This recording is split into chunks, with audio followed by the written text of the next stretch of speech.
Welcome to the Big Tech Gut Check here on Scrolling to Death. This is a weekly update for parents on all things social media and big tech. Today's update is for the week of April 29th, 2024. First up today is a new study from Pew Research Center. This is going to be really interesting for parents. So Pew puts out some of the most legit research on these topics. They asked the question, do Americans feel that social media companies have too much influence?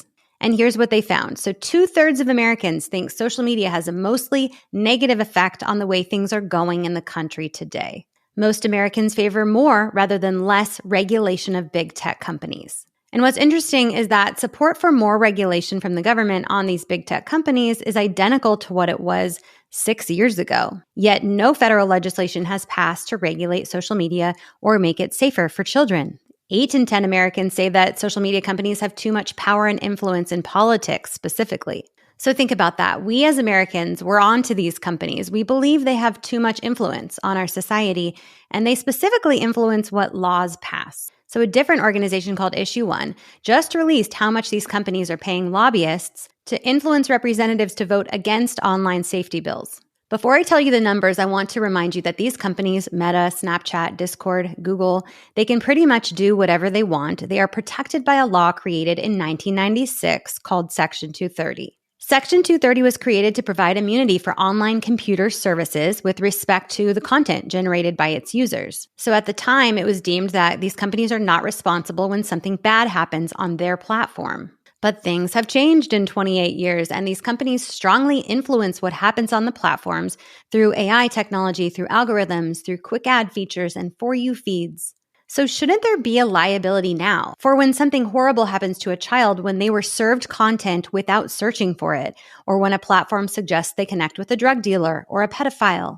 Bills like the Kids Online Safety Act, KOSA, are important to provide a duty of care, meaning that platforms would be required to exercise reasonable care in the design features to mitigate harms including sexual exploitation and abuse of children. Alex Fraser of Issue One said it really well. So he's quoted as saying, unaccountable social media companies are harming our kids, weakening American democracy, and undermining U.S. national security, all while simultaneously deploying vast influence campaigns and legions of lobbyists to silence the overwhelming majority of Americans who want to see Congress pass bipartisan safeguards that prioritize more than the bottom line of a few corporations. So let's get back to how much these companies are spending to fight against bills like KOSA that would keep our kids safe.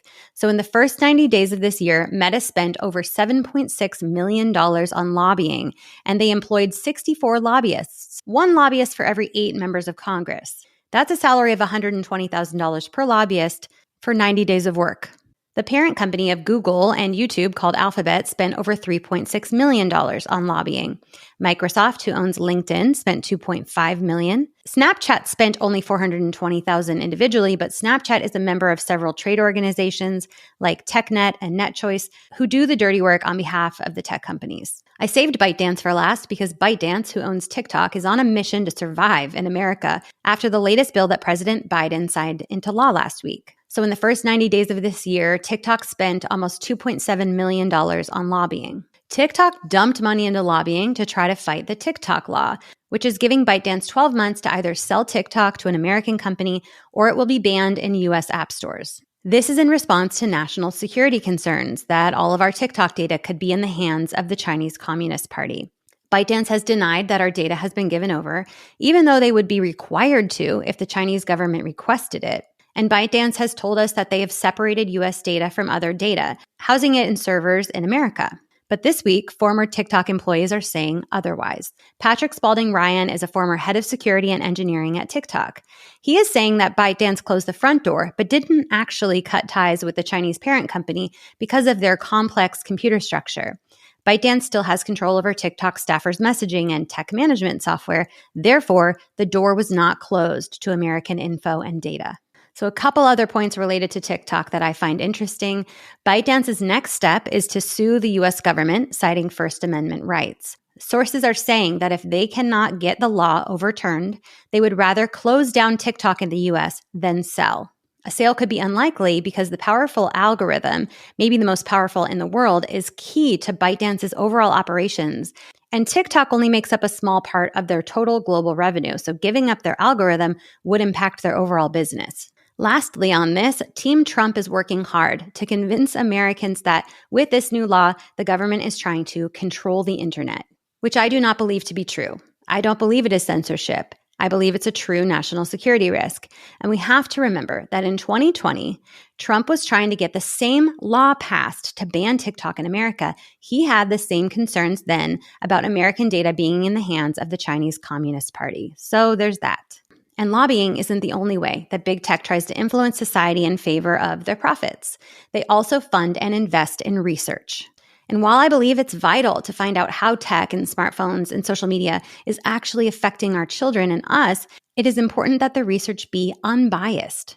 How can a research study on these topics be unbiased if it is funded by the companies that create the technology? A new article came out this week in the New York Times titled, "Are Smartphones Driving Our Teens to Depression?" This is an opinion piece that pushes back against research that there is a connection between smartphone use and teen mental health issues. The opinion piece quotes a man named Andrew Przybilski. His quote is, "I would say there is no uniform trend showing a global crisis, and where things are getting worse for teenagers, there's no evidence that it is the result of the spread of technology." No link to teen mental health issues in their tech use? Really? So we need to understand that this man, Andrew, he works for the Oxford Internet Institute at the University of Oxford. This institute is funded by a man who owns $100 million of shares in Meta. This institute puts out regular articles reporting that social media is great for kids and that there's no connection between smartphone use and social media use and teen mental health issues. So the takeaway here is we can't take research at face value. We have to understand who's funding it, and does the funder benefit from skewing the research one way or another?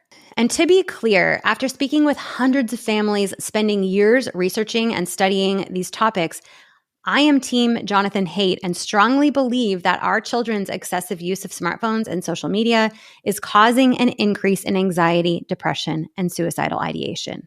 Let's switch gears and talk about phones at school. I have talked to teachers and school administrators across the country, and I cannot overstate how big of a problem this is. Kids having smartphones at school results in less focus, poorer performance.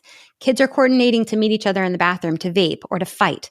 Kids aren't socializing. They're taking and sharing inappropriate photos of each other and of teachers. Teachers cannot teach because they're spending entire lessons regulating cell phones. It is obvious that we have to get cell phones out of the classroom. Most schools in the U.S. have actually banned smartphones, but the bans aren't working. Kids are still bringing them out in class, and on a whole, all of the above problems persist. So what is the solution? The only thing that is working is allowing kids to have them but locking them up during the school day.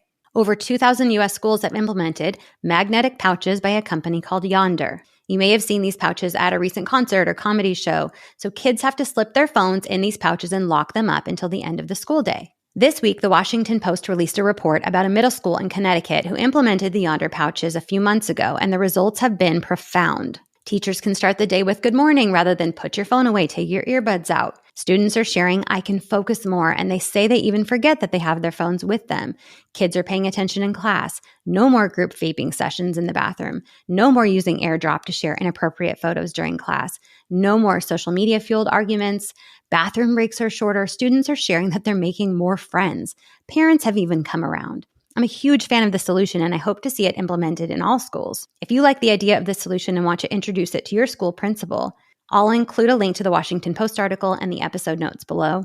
And on this week's episode of Teachers Talk, I spoke with Principal Reagan Berry from a West Texas high school. We went in depth on these issues with phones at school and about the Yondr solution, so you can watch or listen to that episode, along with all my other episodes at scrollingtodeath.com.